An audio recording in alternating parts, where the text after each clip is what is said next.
Ya, sambil saya absen ya, sambil nunggu. Nabila ada? Halo? Nabila ada? Hadir, Bu. Oke, Hikam? Nabila ada, Bu. Iya, oke. Japar? Andika? Iya ada, Bu. Firanti? Firanti hadir? Oke. Aldan? Hadir, Bu. Iya. Hadir, Aldan? Bu. Oke, Febri? Hadir, Bu. Ya, baik. Febri? Hadir, Bu. Putri? Putri Ayuna ada? Hadir, Bu. Hadir, Bu. Oke. Francisca? Saya, Bu. Ihsan Rajali? Hadir, Bu. Benedictus? Hadir, Bu. Nuril? Nuril ada? Nuril? Nuril belum hadir? Oke. Nuril hadir, Bu. Oh, hadir, oke. Anissa Nurbaiti? Anissa? Hadir, Bu. Oke, Arneta? Arneta hadir? Hadir, Bu. Samuel? Hadir, Bu. Pimpi? Pimpi hadir? Keisa? Keisa hadir? Hadir, Bu. Rusdi? Oke, Keisa hadir. Rusdi? Rusdi ada? Iya, Bu, ada, Bu. Dania? Hadir, Bu. Muhammad Hakim? Hadir, Bu. Juan? Saya, Bu. Oke, berarti yang tidak hadir baru Pimpi ya? Pimpi ada tidak? Maaf, Bu. Pimpi hadir, Bu. Oke, baik. Berarti alhamdulillah hadir semua ya, 21 orang. Oke. Baik. Kita akan lanjutkan yang kemarin sebelum dimulai. Minta tolong di-capture dulu, Dek. Andika bisa tolong Bu Asri di-capturein, Dek? Iya, Bu. Sebentar. Layoutnya nggak full. Ya. Oh iya, Oke, boleh, Bu. silakan Japar.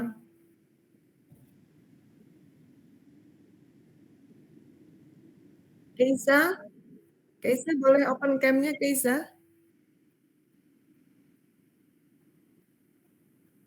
Keisa? Oke, baik. Baik. Ya, silakan, Dek.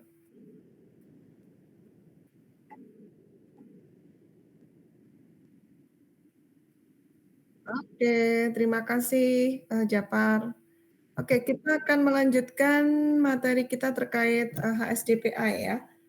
Untuk minggu depan, insya Allah kita akan offline ya. Jadi minggu depan masih ada satu materi lagi terkait analisa draft test. Nah, mungkin nanti akan kita coba, tapi yang simple menggunakan handphone nanti mungkin ya. Karena kalau yang alat earclap itu lisensinya itu habis gitu, jadi nggak bisa dipakai gitu. Jadi nanti kita akan coba yang simple aja minggu depan. Kemudian sambil saya berikan kisi-kisi materi untuk pelaksanaan UAS nanti ya, 2 minggu lagi. Jadi tetap di minggu depan kita tetap ada pertemuan ya. Oke, saya akan share materinya. Sudah muncul deh materi Bu Asri? Halo semuanya. Apa sudah muncul materi saya? Sudah, Bu. Oke, baik. Terima kasih. Oke. Ya, jadi minggu lalu kita sudah sedikit membahas tentang HSDPA ya. Insya Allah ini kita akan selesaikan sore ini. Kemarin kita bahas bahwa arsitektur pada 3,5G itu bentuknya seperti apa ya gitu ya. Nah, Nuril bisa disampaikan Nuril untuk arsitektur di 3,5G sendiri seperti apa Nuril? Bisa dijawab Bu Nuril? Nuril tadi ininya enggak nyala ya, apa namanya speakernya? Halo? Nuril? Ada note enggak, Dek? Bu Asri nggak lihat ini sih, nggak bisa lihat ininya nih.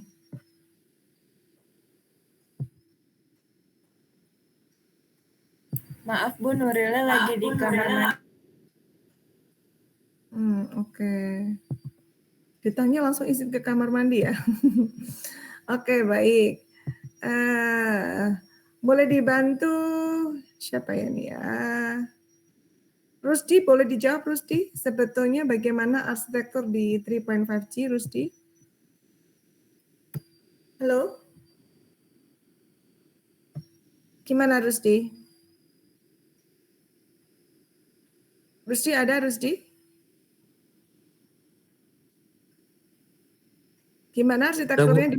Ya, silahkan dijawab Rusdi. Bagaimana arsitektur di 3,5G dibandingkan kalau kita mengcompare dengan di 3G? Seperti apa Rusdi? Boleh dijelaskan Rusdi? Untuk yang 3,5G. Gimana Rusdi? Untuk 3,5G modulasinya QPSK plus QAM.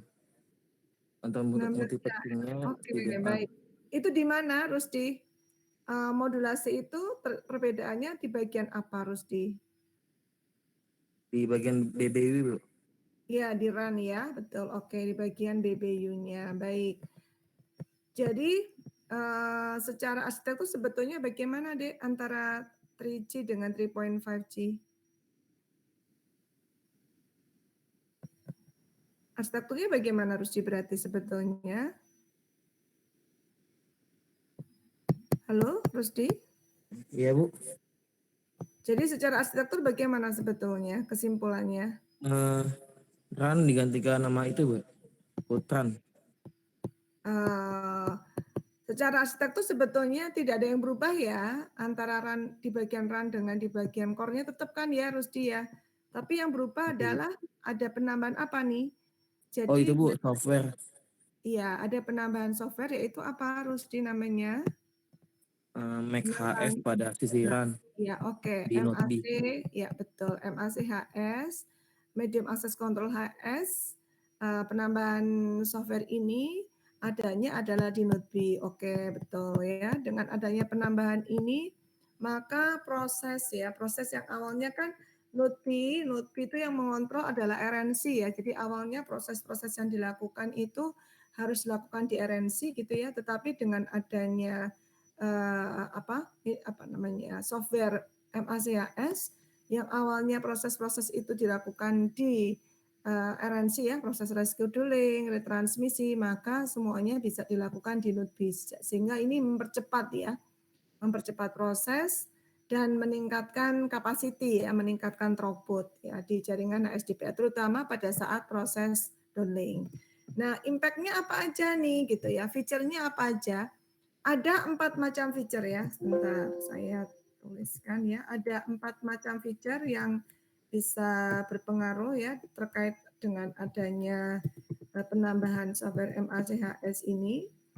Yang pertama, features yang pertama adalah HARQ ya. Hybrid Automatic Repeat Request. Ini yang pertama.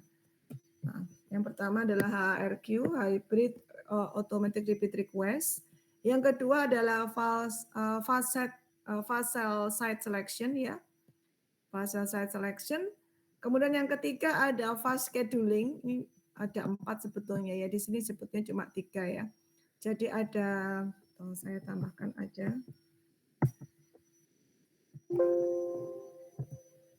Ya, jadi yang keempat itu ada, yang ketiga itu adaptif ya. Yang keempat ada fast scheduling. Nah, karena ini beda dengan fast site selection gitu ya. Jadi ada fast scheduling dan yang keempat ada adaptive modulation encoding gitu ya. Jadi ada 4 features yang bisa digunakan dengan adanya penambahan MACHS. Jadi saya ulangi ya. Adanya MACHS itu kan menyebabkan feature-feature yang berbeda di jaringan 3.5G. Nah, feature-feature tambahan yang diberikan dengan adanya MACHS itu ada 4. Yang pertama adalah HARQ, hybrid automatic repeat request ya. Nah, bagaimana bentuknya HARQ, hybrid automatic repeat request ini? Kita langsung akan bahas satu persatu aja ya. Jadi hybrid automatic repeat request itu dia akan mengurangi delay terkait dengan adanya kesalahan pengiriman data. Ya, jadi HARQ itu bisa mengurangi terjadinya delay gitu ya. Mengurangi terjadinya delay gitu ya terkait pada saat proses pengiriman. Ya, pengiriman atau kalau misalnya di situ terjadi error gitu ya, maka dengan adanya HARQ ya pada saat pengiriman data dan informasi juga ya, pengiriman dan informasi itu biasanya kan terjadi error kan. Error kan ada dua macam ya. Ada error pada saat pengiriman data dan ada error yang terkait dengan datanya itu sendiri. Nah, dengan menggunakan HARQ ya, Hybrid Automatic Repeat Request, maka delay yang terjadi akibat kesalahan-kesalahan ini bisa dikurangi. Bagaimana caranya? Ada dua teknik ya. Ada dua teknik. Yang pertama adalah case combining. Jadi ada yang pertama adalah case combining gitu ya. Itu teknik yang pertama. Dan yang kedua adalah incremental redundancy. Jadi yang kedua adalah incremental redundancy. Nah, redundancy ya, ini redundancy. Bagaimana penjelasannya? Ini kita lihat ya sekarang ya. Jadi untuk yang pertama, jadi HARQ sendiri itu apa? HARQ sendiri itu adalah kombinasi antara FEC ya, forward error correction ya, dengan automatic repeat request. Jadi Anda pernah belajar dengan Bu Asri ya, HARQ kan ada dua macam kan ya. Ada apa namanya? Go back end ya, dan ada selective reject ARQ ya kan, benar ya. Untuk dulu kita sudah belajar di mata kuliah protokol signaling ya. Jadi ada go back end gitu kan ya, masih ingat ya, ada go back end dan yang kedua ada selective reject ARQ. Selective reject ARQ. Ini tergantung kalau misalnya kita gunakan shading window ya. Tapi kalau kita gunakan stop and wait, maka ARQ-nya adalah stop and wait ARQ ya. Masih ingat, mudah-mudahan masih ingat ya. Jadi ARQ ini adalah kombinasi dari FEC ya, forward error correction dan automatic repeat request. Bedanya apa? Kalau FEC itu adalah kesalahan yang terjadi pada data gitu, sedangkan kalau ARQ itu adalah kesalahan yang terjadi pada saat proses pentransmisian data. Oke, mudah-mudahan masih ingat lagi ya. Jadi kesalahan kan bentuknya ada dua kan ya. Ada kesalahan terkait datanya dan kesalahan pada saat kita melakukan pentransmisian. Jadi kalau FEC itu adalah kesalahan yang terjadi di datanya itu sendiri, sedangkan kalau ARQ adalah kesalahan yang terjadi pada saat proses pentransmisian. Nah, di sini ada dua teknik. Yang pertama adalah case combining dan yang kedua adalah incremental redundancy.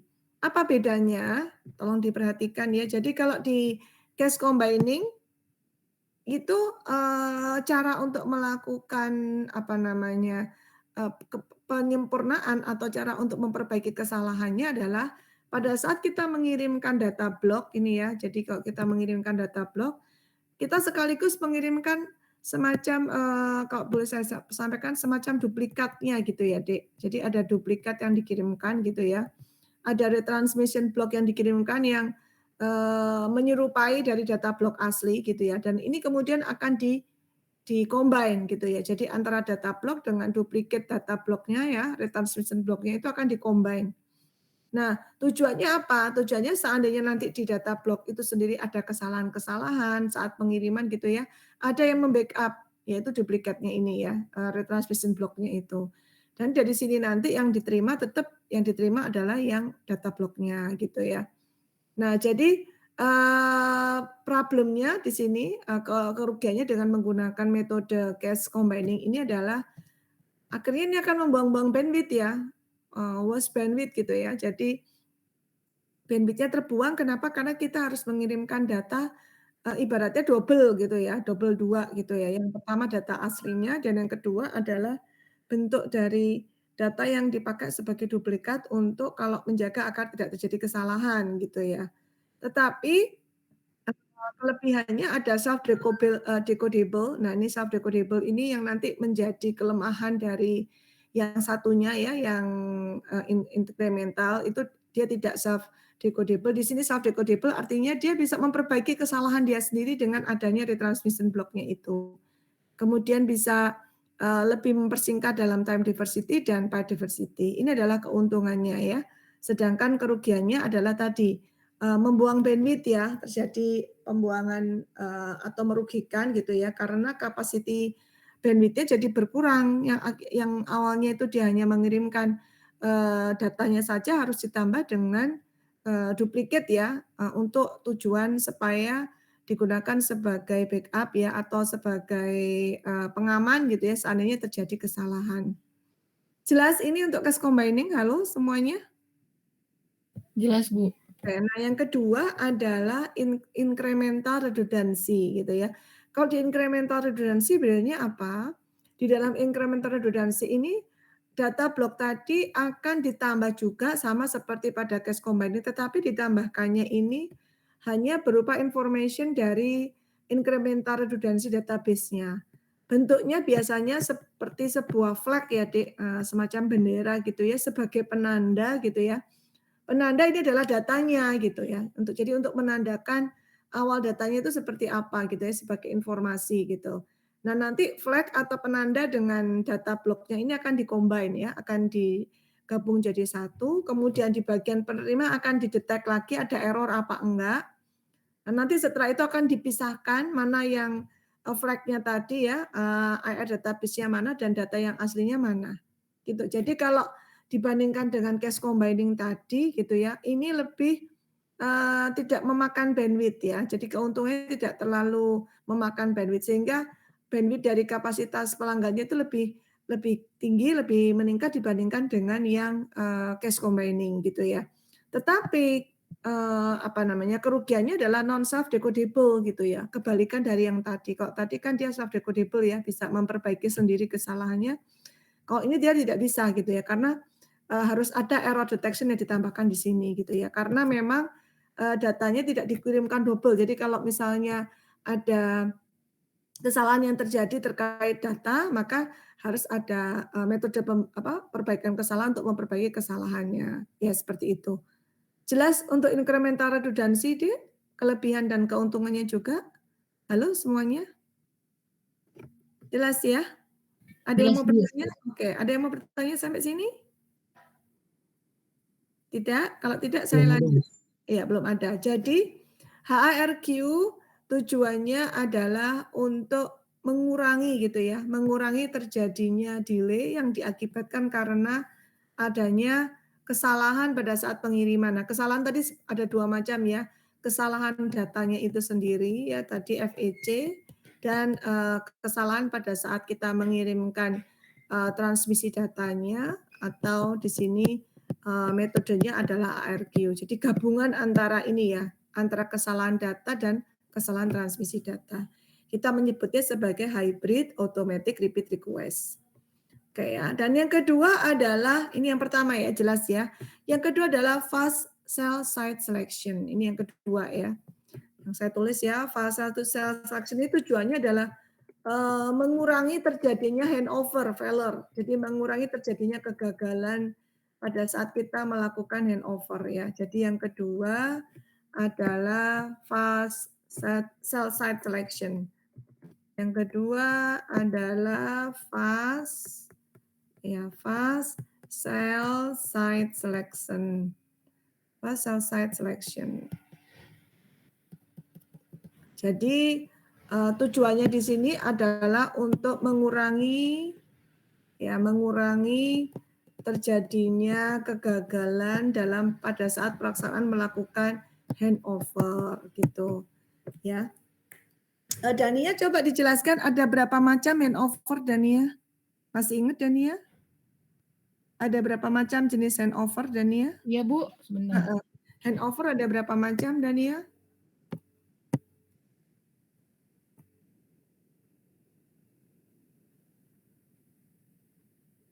Masih ingat nggak ini pelajaran awal kemarin di bagian-bagian awal?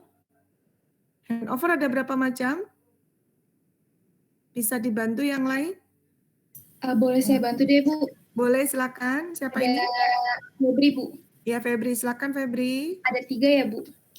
Apa aja, Dek? Ada internal handover, Mm-mm. terus kemudian ada external handover sama inter-PLMN. Oke, secara umum internal handover, inter-PLMN, dan external handover dibagi 2 sebetulnya. Ada apa? Soft sama apa, Febri? Soft dan hard, Bu. Iya, soft handover dan hard handover ya. Jadi itu macamnya benar ya, macamnya ada internal, kemudian ada eksternal dan ada inter-PLMN. Oke. Tapi secara bentuk gitu ya, itu ada 2 macam ya, ada soft handover dan ada hard handover. Oke. Coba Japar untuk soft handover itu apa, Japar? Apa pengertiannya soft handover, Japar? Masih ingat? Halo, Japar ada? Ya, silakan, Dek. Apa itu pengertiannya soft handover, Japar? Ada yang mau bantu? Halo? Ibu, saya izin bantu. Iya, siapa, Dania? Iya, Bu. Oke, silakan. Mm-mm. Soft handover itu yang terjadinya tuh antar sel dengan frekuensi, Bu. Frekuensi pembawa yang sama. Mm-mm. Terus jadinya tuh mobile station melalui komunikasi dan membentuk hubungan dengan BTS yang baru terlebih dahulu sebelum memutuskan hubungan dengan BTS asal. Mm-mm. Ya, intinya yang belakang tadi ya. Jadi sebelum dia betul-betul mendapatkan sinyal dari BTS yang baru, maka dia tetap akan membangun hubungan dengan BTS yang lama. Ya, jadi sebelum dia yakin dia dapat sinyal dari BTS yang baru, maka dia tetap akan tercover dengan BTS yang lama. Jadi ada pada kondisi di mana ini ya gambarnya seperti ini ya. Ini misalnya sel 1 gitu ya. Ini site 1, ini adalah site 2 gitu ya. Ini site 2. Nah, saya kasih warna lain ya site 2-nya ya. Ini gambar site 2-nya, maaf. Nah, ini site 2-nya gitu. Nah, ini adalah kondisi handover, soft handover. Jadi soft handover itu UI-nya pada saat dia belum betul-betul di-handle oleh site yang kedua gitu, maka dia masih akan di-cover oleh sel yang satu. Ini ya. Jadi site 1 tetap akan mengcover sebelum dia betul-betul di-handle oleh sel 2. Jadi ada masa di mana dia seolah-olah mendapatkan sinyal dari dua sel gitu ya. Sedangkan kalau hard handover gimana kira-kira, Dania? Kebalikannya ya, kalau hard handover gimana? Dania? Halo? Gimana? Ya, Bu. Ya, Kalau hard handover itu dia jadi hubungannya tuh terputus sebelum hubungannya itu berhasil dibangun gitu, Bu. Gimana ya gitu? Oh, enggak terputus ya. Jadi begitu dia sudah mendapatkan ini ya, jadi dia akan betul-betul begitu dia mendapatkan sinyal dari site 2 seperti ini gitu ya, misalnya saya gambarkan di sini gitu ya, maka yang ini akan terputus gitu ya. Jadi tidak pernah, jadi dia hanya akan diberikan sinyal oleh sel 1 sampai dia di-cover oleh sel 1 gitu ya. Begitu dia nanti di-cover oleh sel 2 di sini, maka yang sel 1 itu akan memutus. Jadi dia di sini ini ya. Jadi betul-betul maaf ini saya kasih warna lain ya. Jadi di sini ini betul-betul dia hanya akan di-cover oleh sel 2 saja. Sel 1 tidak meng-cover lagi. Jadi sel satunya meng-covernya di sini gitu ya. Begitu sinyalnya habis dan dia masuk ke sel 2, maka ini akan take over langsung ke sel 2 ya, seperti itu. Jadi tidak ada kondisi di mana dia dalam kondisi dua-duanya di-cover oleh sel 1 dan sel 2. Itu kalau hard handover gitu ya. Nah, fase site selection ini tujuannya adalah mengurangi kegagalan ya. Karena kalau kegagalan kita nggak bisa handover, kita gagal dalam handover, maka akan terjadi kalau voice akan terjadi drop call ini ya. Kemarin sudah saya jelaskan minggu lalu kayak nggak salah ya. Jadi kalau voice itu akan terjadi drop call, kalaupun itu nanti dalam bentuk kalau kita bicara 3G kan ada CS, ada PS ya. Kalau ini bentuknya video gitu ya, PS, ya tetap video drop call gitu ya. Yang drop call videonya, misalnya kita lagi melakukan streaming atau melakukan video call gitu ya, maka video call itu akan terjadi drop call juga. Jadi untuk menghindari supaya tidak terjadi drop call gitu ya, maka handover itu tidak boleh gagal gitu ya. Nah, caranya bagaimana supaya handover yang tidak gagal, maka dilakukanlah fast cell site selection. Apa aja itu yang dilakukan di fast cell selection itu gitu ya. Yang dilakukan apa di fast cell selection? Yang pertama adalah menentukan bahwa 20-30% UI itu adalah menggunakan soft handover. Ya. Jadi justru soft handover itu digunakannya adalah di 3.5G gitu ya. Kemudian yang kedua adalah melakukan tracking ya, men-tracking mana set node B yang terkonek ke UI. Jadi akan dicari parameter yang paling tinggi ya, parameter yang paling tinggi yang bisa mengcover UI itu ada di mana. Itu yang akan dicari gitu ya. Anda ingat ya kemarin kalau kita bicara 3G, parameternya apa aja, Dek? Parameternya di 3G, parameter ukur di 3G itu apa aja? Hikam, boleh dibantu Bu Asri? Parameternya apa aja di 3G, Hikam? Halo? Ada Hikam, Dek? Hikam ada? Halo? Ada Bu, saya Bu. Ya, silakan Hikam. Kalau parameter, kemarin masih ingat nggak? Kalau parameter di 2G apa kemarin? Nama parameter ukur untuk di 2G apa kemarin? ECNO bukan, Bu? Iya, RxQL ya Bu. iya betul Hikam. Kan di 2G. Di 2G benar yaitu RSQL sama satunya lagi apa Hikam? RxQL sama RxLevel. RxLevel Bu. Iya, RSQL dan RSLevel. Oke, betul. Kalau di 3G apa Hikam? Tadi ada yang satu jawab, IKNU. Tadi siapa yang jawab? Betul, IKNU. Dan satunya lagi apa? Ini IKNU terkait dengan RSQL ya. Kalau di 2G-nya RSQL, kalau di 3G namanya bisa sebutnya adalah IKNU gitu ya. Kalau RxLevel di 3G disebutnya apa Hikam? Yang lain bisa bantu? Apa namanya? Iya, RSCP, betul. Iya, RSCP ya. Nah, jadi node B akan di-tracking dengan melihat nilai RSCP dan nilai ECNO-nya. Mana yang dalam kondisi oke ya, sesuai dengan standar sehingga bisa men-tracker atau menghandle dengan bagus posisi UI-nya itu ada di mana. Itu yang kedua ya. Jadi fase site selection itu dilakukan dengan mengecek keberadaan UI mana yang mendapatkan sinyal dari node B yang terbaik gitu ya, yang tracking aktif yang UI-nya itu yang terbaik, posisinya yang di mana.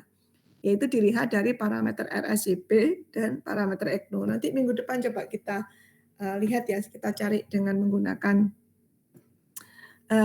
software biasa yang ada di handphone ya, nanti kita coba lakukan. Terus yang ketiga adalah memilih node B mana yang punya karakteristik yang terbaik ya. Jadi tadi dengan nilai RSCP dan nilai ECNO yang paling bagus tadi kita bisa memilih ya, men-select setelah di tracking, maka kita akan memilih gitu ya, node B dengan kapasitas transmisi yang paling baik ya. Setelah kita tracking, kemudian kita pilih ya, yang ketiga kita pilih. Sehingga dengan demikian, maka kita bisa meningkatkan kecepatan data yang kita punya di sisi UI-nya akan bisa ditingkatkan.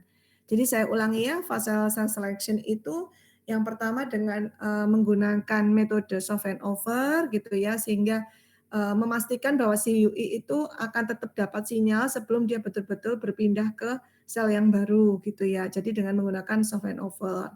Kemudian yang kedua adalah melakukan tracking kedudukan dari node B-nya dengan mengukur parameternya itu berdasarkan nilai ECNO dan nilai RSCP ya. Dari situ nanti setelah dilakukan tracking maka akan di selection atau dipilih mana node B dengan kualitas yang terbaik.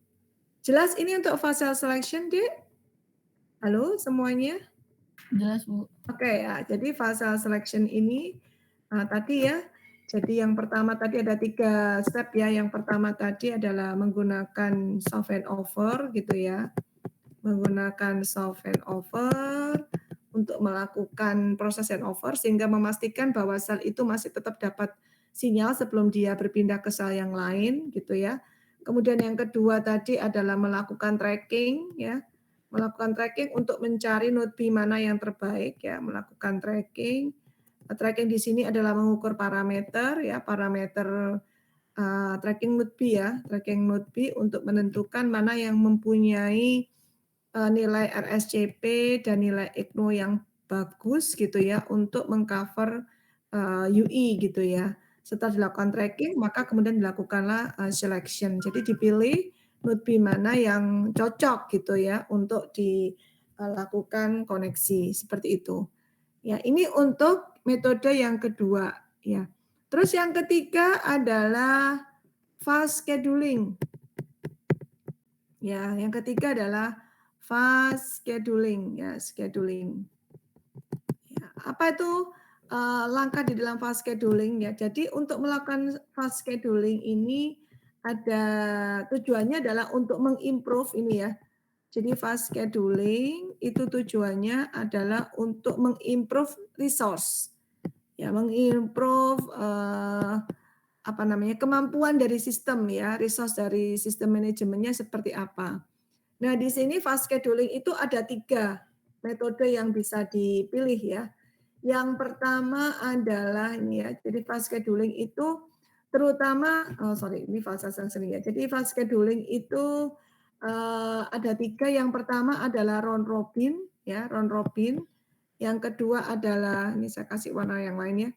Yang pertama adalah round robin ya, kemudian yang kedua adalah maksimum C per I, kemudian yang ketiga adalah proportional fairness. Jadi ada 3 langkah untuk melakukan fast scheduling ya. Yang ketiga adalah proportional fairness. Kita akan bahas satu persatu ya. Jadi saya tulis di sini ya.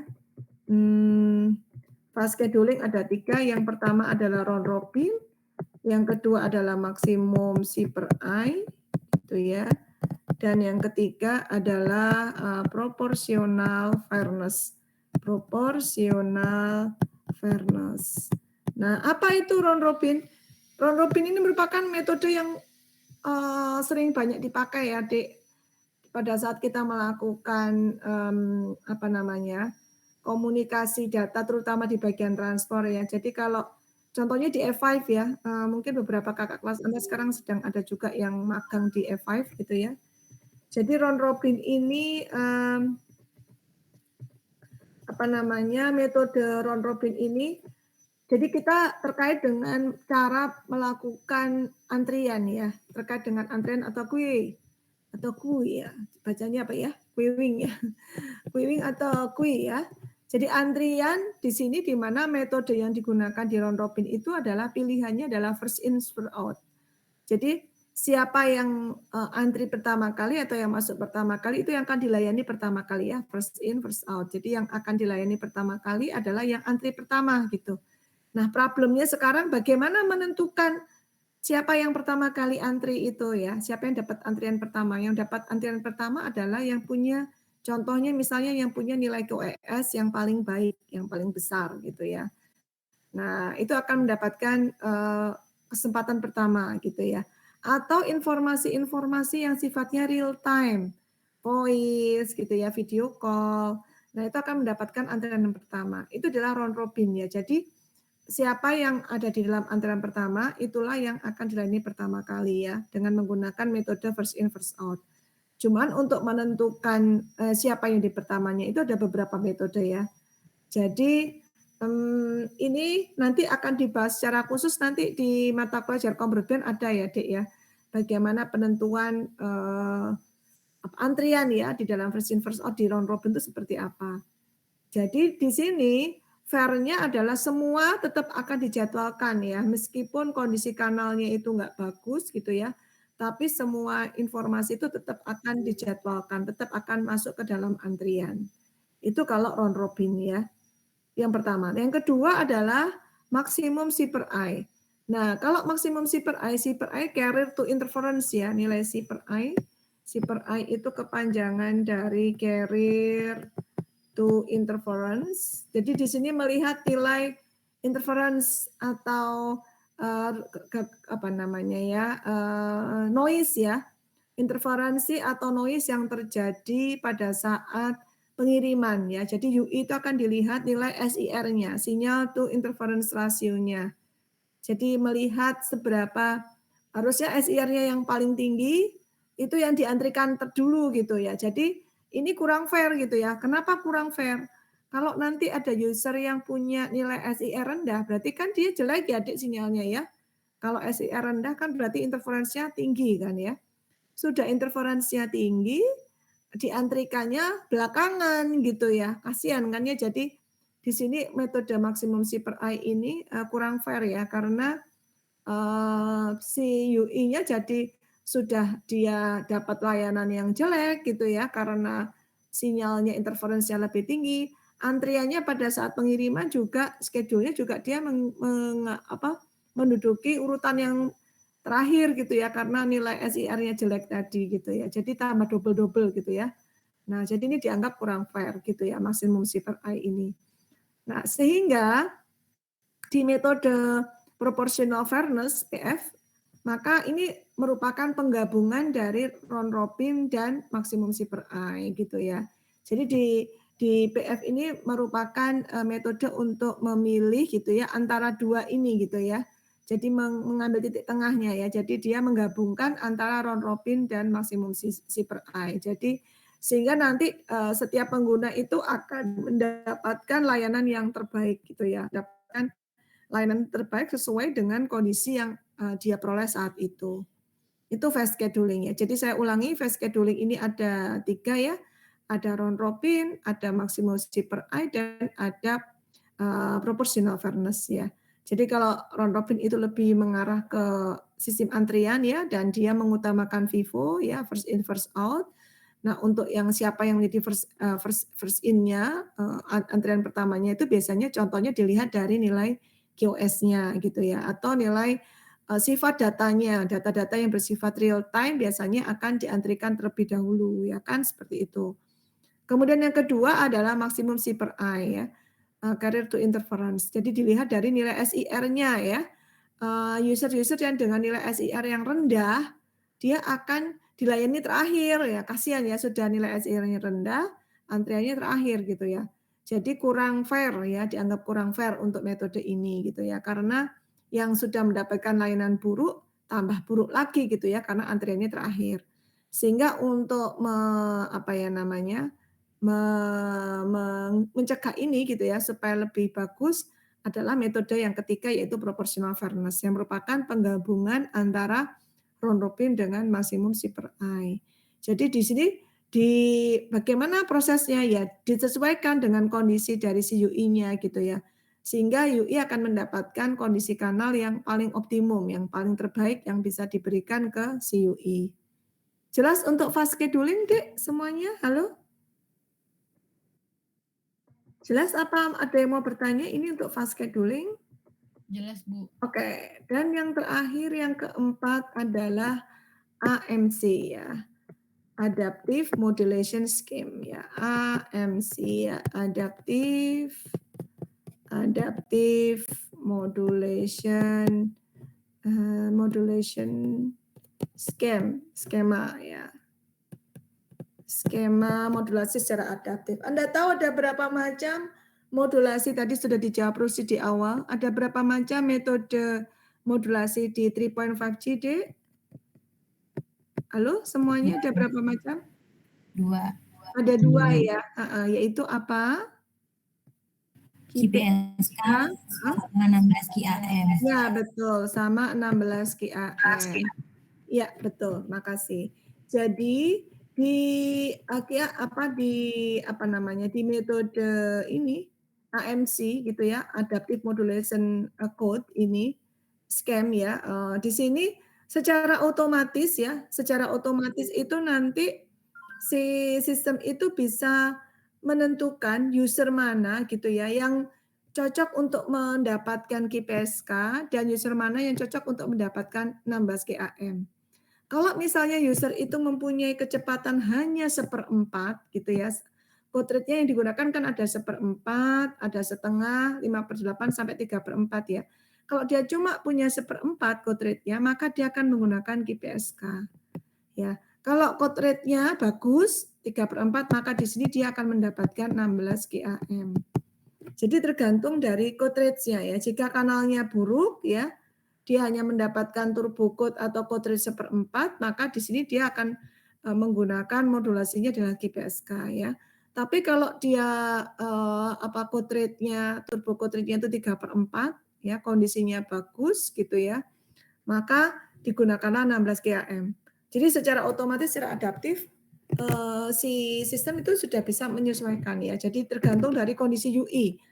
Biasanya yang mendapat, ini misalnya node B ya, ini misalnya node B gitu ya. Ini UI yang dekat, ada UI yang dekat kan ya, Dek? Nah, ada UI yang jauh posisinya. Saya anggap ini jauh ya. Ini UI 1, ini dekat. UI 2 ini yang jauh posisinya dari node B gitu ya. Nah, untuk UI yang dekat gitu ya, otomatis dia akan mendapatkan code rate yang lebih bagus kan. Nah, maka yang di sini ini dia akan mendapatkan 16 QAM. Maaf. Dia sini akan mendapatkan 16 QAM gitu ya. Karena dia kondisinya lebih dekat ke node B-nya. Tapi untuk yang jauh sinyalnya kan lebih jelek ya. Maka code rate-nya kan akan kecil ya, sekitar 1/4. Nah, di sini dia akan mendapatkan QPSK gitu ya. Maka biasanya sama seperti di 4G ya, untuk mendeteksi sebuah sistem jaringan itu bagus atau enggak, biasanya misalnya kayak di 4G itu kan ada QPSK ya, ada 16 QAM, ada 64, bukan cuma 2 seperti di HSDPA ya, bahkan ada sampai 4 ya.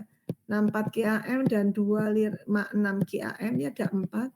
Nah, biasanya yang dituliskan itu hanya satu yang QPSK aja. Kenapa? Karena QPSK itu ibaratnya adalah nilai yang didapat pada saat kondisi terburuk gitu ya.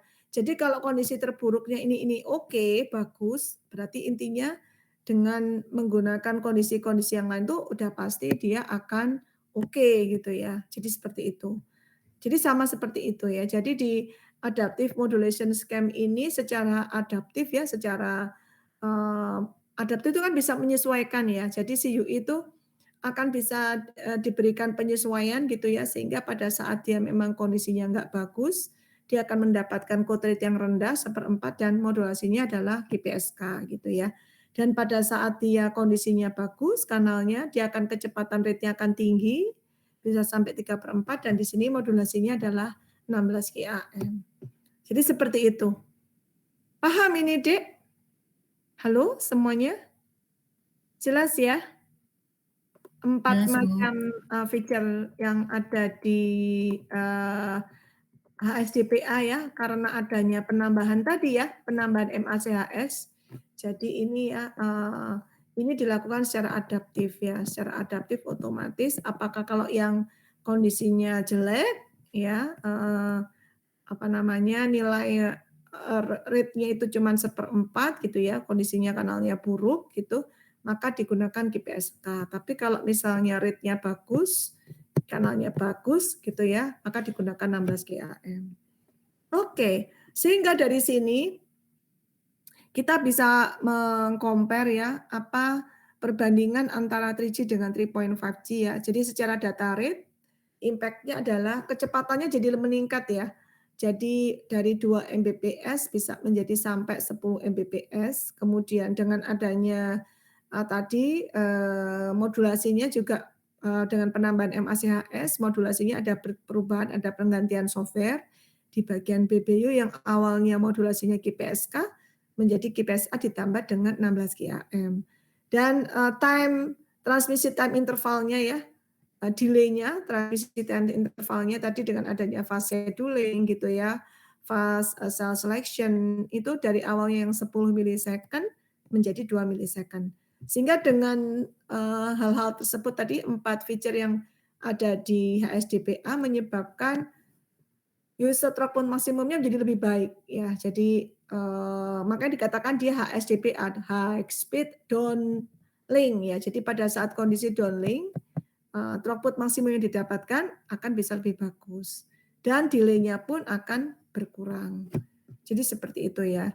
Nah, jadi sehingga kenapa ini yang kemudian digunakan ya, meskipun ini ada sedikit kelemahan dibandingkan WiMAX ya. Jadi nanti kalau di conclusion Anda lihat bahwa HSDPE itu dianggap lebih lemah. Lebih lemahnya sebetulnya karena terkait frekuensi sih sebetulnya. Tapi WiMAX sendiri kalau dibandingkan dengan LTE gitu ya. Jadi pada saat HSDPE muncul, HSDPE itu kan yang mengeluarkan adalah 3GPP kan ya, Dek ya. Nah, 3GPP. Nah, pada saat ini muncul, itu muncullah WiMAX. Nah, WiMAX itu yang mengeluarkan adalah IEEE gitu ya. Nah, ini dianggap sebagai pesaing ya, pesaing dari 3GPP. Dan di sini WiMAX itu sudah menggunakan teknologi LTE gitu ya. Nah, karena itu maka kemudian si 3GPP ya, si 3GPP ini mengeluarkan lagi LTE 4G LTE. Jadi 4G LTE itu untuk ibaratnya ya, untuk melawan WiMAX, dan ternyata memang terbukti bahwa LTE yang 4G ya, 4G LTE itu lebih handal dibandingkan dengan WiMAX ya. Dari beberapa case itu ini lebih bagus dibandingkan dengan WiMAX. Sehingga di Indonesia sendiri sampai sekarang kan kita menggunakan 4G LTE gitu ya. Jadi kenapa kok ini yang kemudian diimplementasikan di Indonesia gitu ya. Kalau WiMAX itu memang ada beberapa kelemahan, diantaranya adalah cakupan coverage dan teknologi yang mendukung itu adalah basisnya adalah CDMA kan ya. Jadi dari EFDO kemudian munculnya WiMAX gitu ya, seperti itu. Tapi kalau di HSDPA tadi di sini kan dengan banyak feature tadi, di sini tambah dikuatkan lagi di 4G ya, di 4G LTE, yaitu hanya dengan mengimplementasikan PS-nya saja kan ya. Dengan PS-nya saja nanti layanannya menjadi lebih bagus, dan sampai sekarang kita juga melihat bahwa lebih handal ya LTE ini ya, 4G LTE. Cuman memang untuk voice jatuhnya ya kalau nggak CSFB ya dia harus VoLTE seperti itu ya. Karena memang hanya melayani untuk data only ya, jadi all IP, jadi semuanya hanya mengcover data. Jadi kesimpulannya adalah mengapa sih kita harus menggunakan HSDPA? Karena yang pertama adalah bisa meningkatkan kecepatan terutama di sisi downlink gitu ya. Terus yang kedua tadi adalah mengurangi transmission time intervalnya, kemudian schedulingnya lebih efisien dengan adanya 3 scheduling tadi ya, ada round robin, maksimum C per I, kemudian proportional fairness tadi ya. Kemudian ada kondisi fast selection ya, fast selection, jadi dia secara otomatis bisa memilih ya mana node B yang men-tracking dan kemudian men-select mana node B yang punya parameter yang lebih bagus ya untuk mensupport seperti itu ya. Nah, dan ini adalah evolusinya ya, mulai dari awal GSM kemudian berubah jadi GPRS, WCDMA sampai akhirnya kita ada di sini ya, di HSDPA. Di HSDPA ini jadi kecepatannya lebih meningkat, bisa sampai 10 Mbps gitu ya. Dan secara capacity throughput itu terutama di sisi downlinknya itu semakin meningkat. Kemudian terkait kanal fisik ini yang saya jadikan tugas ke Anda kemarin ya. Jadi ada 3 kanal yang dipunyai oleh HSDPA ya.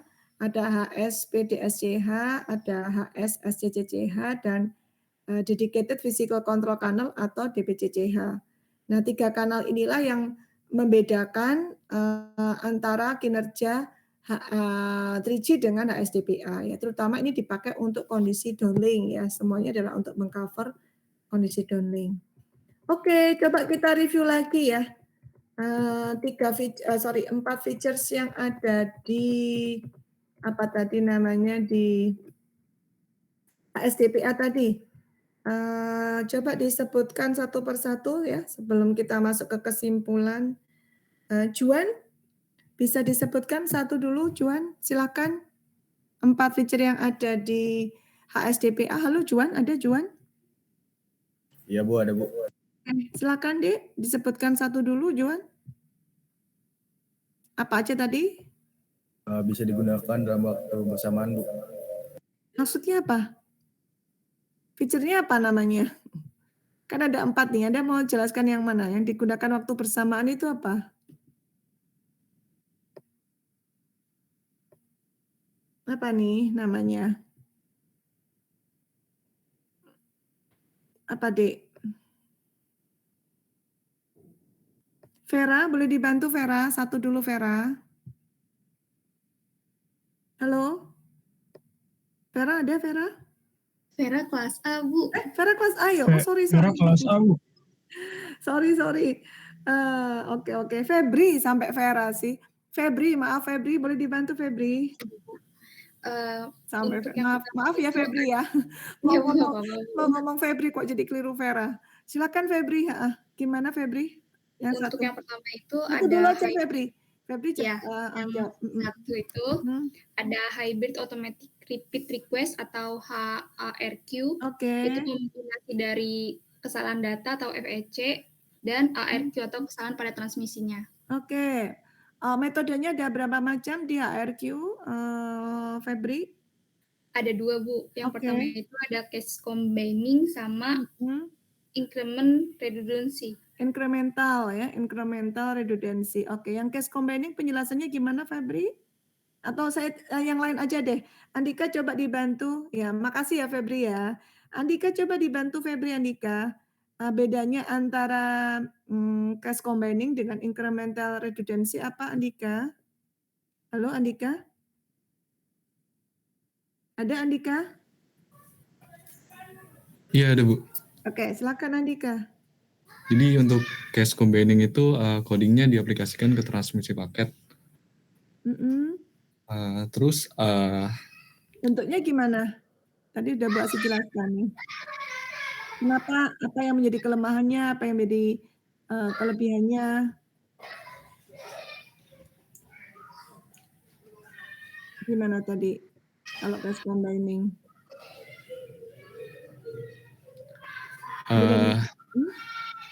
Tadi agak ke-skip Bu, cuma yang saya ingat itu Francisca? kurangnya agak buang bandwidth Bu. Ya, kurangnya adalah dia memakan bandwidth. Kenapa demikian? Coba Francisca bisa dibantu Andika. Francisca, halo?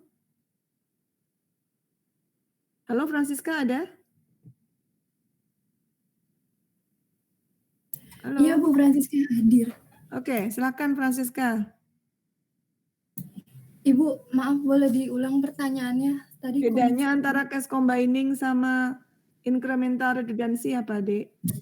kalau case combining itu dia mengirimkan data sekaligus sama duplikatnya. Oke. Tujuannya agar datanya ada backup jika ada kesalahan. Kalau incremental redundancy Bentar, itu sehingga apa? Kalau disadvantage dan advantage-nya apa? Keuntungan dan kerugiannya apa? Kerugiannya adalah apa? Ibu, maaf buat yang itu saya lupanya Skip. bukan lupa sih. Oke, ya baik. Ya, ini ya jangan lupa ya. Jadi keuntungannya adalah ini ya. Keuntungannya dia bisa self decodable ya. Jadi dengan adanya dia dibikin duplikat itu, jadi secara otomatis kalau misalnya ada kesalahan dia bisa memperbaiki sendiri ya, karena dia dikirimkan data sekaligus kayak duplikatnya gitu ya, untuk tujuannya mempermudah saat terjadi kesalahan. Jadi ada self decodable. Ya, kemudian mengurangi time diversity dan mengurangi path diversity. Tetapi kelemahannya adalah membuang bandwidth ya. Kenapa? Karena harus mengirimkan seolah-olah mengirimkan double datanya 2 gitu ya.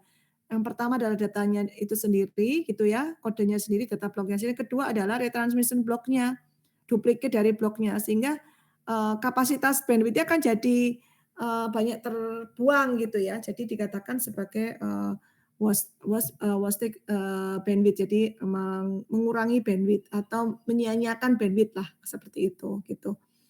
Oke, terus yang kedua incremental redundancy apa? Kalau incremental redundancy itu dia sama kayak case combining, tetapi dia ngirim penandanya bukan flag ya betul. IR code-nya. Oke, terus di sisi bagian penerimanya bagaimana, Dek? Di bagian code, di bagian penerima tetap diperlukan adanya error detection ya, untuk memisahkan antara data dengan penandanya tadi ya. Sehingga di sini kelemahannya adalah dia tidak ada ya, tidak ada self decodable-nya, perlu adanya error detection gitu ya. Tetapi kelebihannya bisa meningkatkan throughput karena kapasitas bandwidth-nya lebih gede dibandingkan dengan yang tadi. Kalau tadi dengan adanya duplikat tadi ya, dengan adanya pengiriman transmission block yang sama gitu ya, mengurangi bandwidth. Kok di sini tidak, sehingga lebih mempertinggi throughput ya dibandingkan dengan metode yang combining. Jelas ya ini? Halo saya? Halo? Jelas. Iya, Jelas Bu. ya? Oke. Jelas, Bu. Kemudian yang ketiga, Hakim. Tadi ada Hakim, bener nggak ya? Ada Hikam, ada Hakim ya. Tadi Hikam udah. Yang ketiga Iya, Bu. Hakim, coba ya. Hakim, coba. Yang ketiga apa Hakim? Yang kedua ya, Bu, tadi ya, Bu. Oh, yang kedua kan sudah tadi. Yang pertama HRQ udah. Terus Fast cell set selection. ya fast cell site selection. Oke, penjelasannya bagaimana Hakim? Ya, mengurangi terjadinya kegagalan pada saat melaksanakan inian, Bu, apa? Handover. Oke, ada berapa macam handover tadi, Hakim? Benar, Bu. Tadi dijawab Oke. Dania ya. Kayak ini kecepatan, Bu, yang handover tadi sih lupa Oke, ngasih tadi tahu. yang menjawab Dania tadi Dania ya. Apa Dania tadi Dania? Ada berapa macam Dania? Boleh diulang Dania? Ada 2, Bu. Yaitu apa Dania? Soft handover sama hard handover.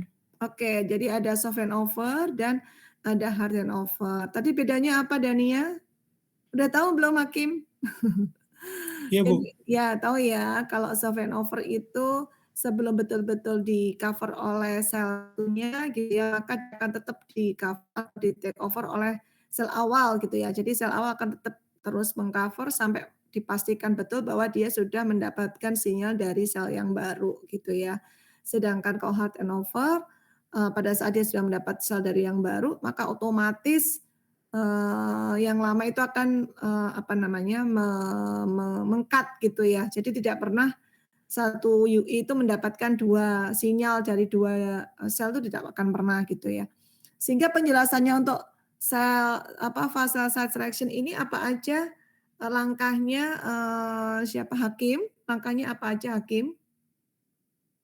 Bisa dijelaskan langkah-langkahnya untuk fase site selection ini langkah-langkahnya apa aja Hakim? Itu 20-30% itu menggunakan soft handover. Terus yang kedua, tracking parameter tertinggi pada node B-nya sebagai koneksi yang terbaik. Parameternya apa parameternya? Parameternya tadi saya lupa nyatet, Bu. Oke, Anissa boleh dibantu Anissa? UI bukan, Bu, UI.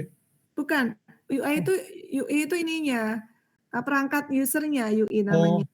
Aduh, saya ketinggalan, Bu. Ya, parameternya apa tadi? Yang lain coba dibantu.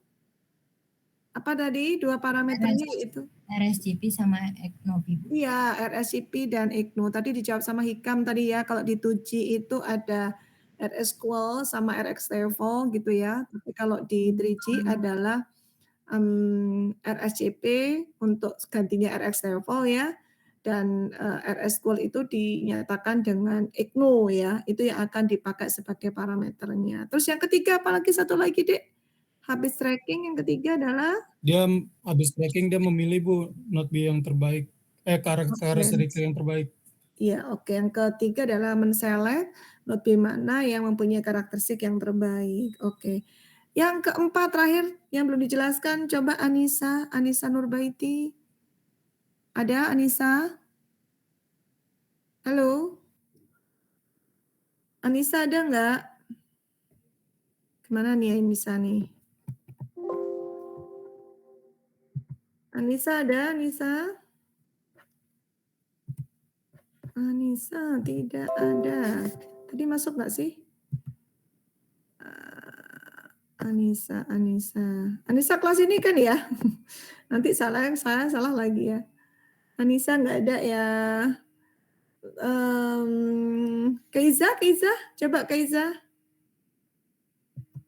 Halo Keiza. Iya, Keiza. Bu. Ya, silakan. Satu lagi apa? Kaisa, coba dijelaskan Kaisa. Yang keempat itu ada yang adaptive modulation encoding ya, Bu? Ya, adaptive AMC ya. Adaptive modulation scheme ya. Adaptive modulation coding scheme ya. Skema adaptive modulation. Gimana penjelasannya, Anissa? Iya, Bu. Jadi adaptive modulation encoding itu merupakan teknologi utama yang menyebabkan HSDPA mencapai data rate jauh lebih besar dari sebelumnya. Terus untuk mendapatkan throughput maksimal digunakan 16 QAM dengan turbo kode R sama dengan 3/4. Itu untuk yang apa kondisinya, Dek? Kalau bagus ya, Bu. Nah, kalau Kalau bagus, misalnya jelek pakai QPSK. Oke, menggunakan QPSK kalau kondisinya jelek. Baik, jadi secara otomatis dia bisa menyesuaikan ya. Adaptif itu artinya bisa menyesuaikan dengan kondisi kanal gitu ya. Jadi kalau kanalnya buruk, maka dia akan mendapatkan coding rate yang rendah gitu ya. 1/4, maka dia modulasinya dalam menggunakan QPSK gitu ya. Pada saat kanalnya bagus, maka kecepatan datanya pun akan lebih tinggi ya, bisa sampai 3/4. Dan di sini dia menggunakan modulasinya dalam menggunakan 16 QAM. Jadi secara otomatis dia bisa menyesuaikan. Oke. Terakhir Benedictus tadi ada fast scheduling. Coba bisa dijelaskan Benedictus, fast scheduling itu apa saja Benedictus? Ya Bu, untuk fast scheduling itu ada 3. Yang pertama round robin, yang kedua maksimum CRI, dan yang ketiga proportional fairness. Oke, good. Coba bisa dijelaskan masing-masing Benedictus. Yang pertama itu round robin, yaitu metodenya itu sesuai dengan antrian atau FIFO, first in dan first out. First in, first out ya, yang pertama mengantri, yang pertama dilayani. Oke. Penjelasannya untuk menentukan yang pertama dilayani bagaimana tadi Dik, Bu Asri menjelaskannya? Yaitu ketika QoS-nya UE paling tinggi, serta data yang bersifat real time. Oke, good. Ya, itu yang pertama ya. Terus apalagi Benedictus yang kedua, Dik? Yang kedua maksimum CRI, carrier to interference, yaitu dilihat dari nilai interferensi atau noise pada saat mengirim, yaitu di mana SIR yang paling baik, yaitu memiliki antrian yang didahulukan, sehingga hal ini kurang fair kepada SIR yang lebih rendah. Kurang fairnya kenapa? Karena SIR yang paling rendah ditempatkan pada antrian yang paling terakhir, Bu. Ya, jadi sudah buruk layanannya, antriannya dibuat yang akhir gitu ya. Jadi kasihan ya, jadi sudah dapat SIR jelek, karena SIR-nya jelek ditaruh di antrian yang terakhir juga, sehingga dikatakan dia kurang fair ya untuk yang kedua ini. Terus sehingga solusinya apa, Benedictus? Solusinya yaitu yang ketiga, Bu, yaitu proportional fairness, yaitu penggabungan antara round robin dan max CRI. Oke, jadi di sini CUE akan dicarikan ya kondisi yang paling tepat yang sesuai dengan kondisi kanal yang dia punyai. Oke, terima kasih semuanya sudah menyimak dengan baik ya penjelasan saya ya. Kemudian terakhir, sebentar ini hilang ininya ya, saya sharekan lagi. Terakhir, jadi kita bisa simpulkan ya. Oke. Nanti bisa mulai dicicil-cicil ya, Dek. Dicicil apa sih? Ini kok jadi gini ya, sebentar ini kok jadi jelek sharingannya, sebentar ini kok nggak bagus sharingannya. Windows sebentar. Munculnya kok nggak bagus. Nah, ini sebentar.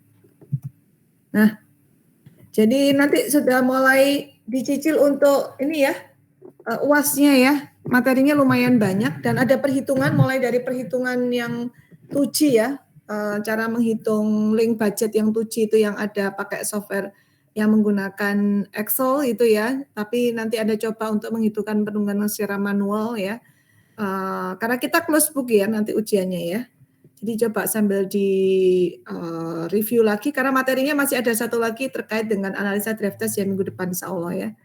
Jadi secara kesimpulan ya, keunggulan HSDPA itu ada banyak dibandingkan dengan 3G ya. Jadi yang pertama tadi mengurangi delay ya. Mengurangi delay dengan adanya fast selection tadi ya. Kemudian ada metode untuk mengurangi terjadinya handover gitu ya. Kemudian meningkatkan throughput yang didapatkan oleh si pelanggan gitu ya. Jadi ini yang bisa dengan adanya 4 feature yang tadi sudah kita bahas satu persatu tadi, koneksi yang didapatkan oleh UI yang menggunakan HSDPA itu terutama untuk kondisi pada saat dia melakukan proses downlink akan lebih bagus ya. Dan frekuensi yang didapatkan pun akan lebih maksimum. Itu keunggulannya. Tapi kelemahannya tadi yang Bu Asri sudah singgung tadi ya. Jadi pada saat munculnya teknologi ini tuh bersamaan dengan teknologi WiMAX dari IEEE gitu ya. Jadi kalau HSDPA itu yang memunculkan teknologinya adalah 3GPP gitu ya. Sedangkan kalau WiMAX itu yang memunculkan adalah IEEE. Secara harga itu lebih mahal sedikit gitu ya HSDPA ya. Sehingga kemudian akhirnya 3GPP mengeluarkan, ini kan menggunakan WiMAX itu kan teknologinya menggunakan teknologi LTE ya, long time evolution ya. Akhirnya ini kemudian mengeluarkan lagi 4G ya, 4G LTE untuk mengalahkan WiMAX gitu ya. Nah, sampai sekarang kita bisa rasakan ya, sampai sekarang.